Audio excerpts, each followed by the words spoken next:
তিন সিস্টেমে ব্যবসা করবেন। কয় সিস্টেমে? সবাই বলেন, আরো জোরে বলেন। এক নাম্বার হচ্ছে মোশারাকা সিস্টেম। মোশারাকা, পার্টনারশিপ।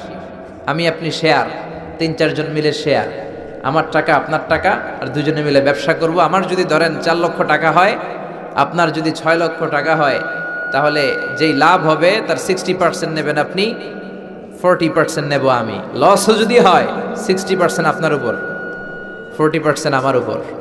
এই ব্যবসাকে বৈধ করেছে কে? আরো জোরে বলেন না। 2 নম্বরে হচ্ছে আল মুদারাবা। মুদারাবাও বৈধ। মুদারাবা মানে হচ্ছে আপনার টাকা আমার শ্রম। আল্লাহ আমারে কোনো টাকা দেয় না, আমি মিসকিন, আমি ফকির, আমি দেব শ্রম, আপনি দিবেন টাকা।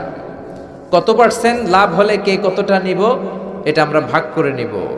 কিন্তু লস হলে আমার কোনো লস নাই, কারণ আমার শ্রম আপনার টাকা, আমি যে খাটছি এটাই তো আমার লস।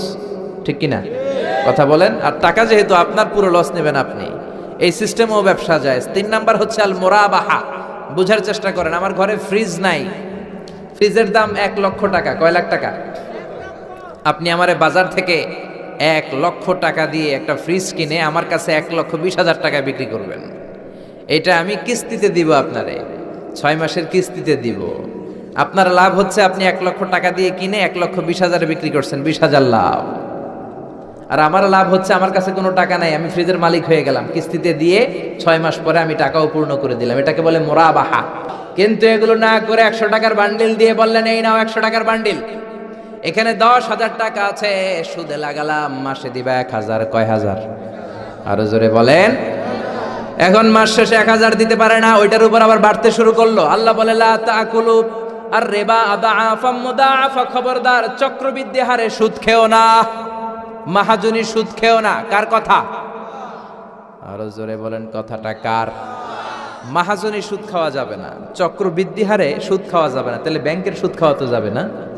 ব্যাংকের সুদ খাওয়া যাবে না। ব্যাংকের সুদও হারাম, আর চক্রবৃদ্ধি হারে মাহাজনী সুদ, এটা অনেক ভয়ঙ্কর হারাম। গ্রামে গঞ্জে এরকম আছে না নাই? 10,000 টাকায় মাসে 1,000 টাকা সুদ। কথা কন, কথা কন, কথা কন।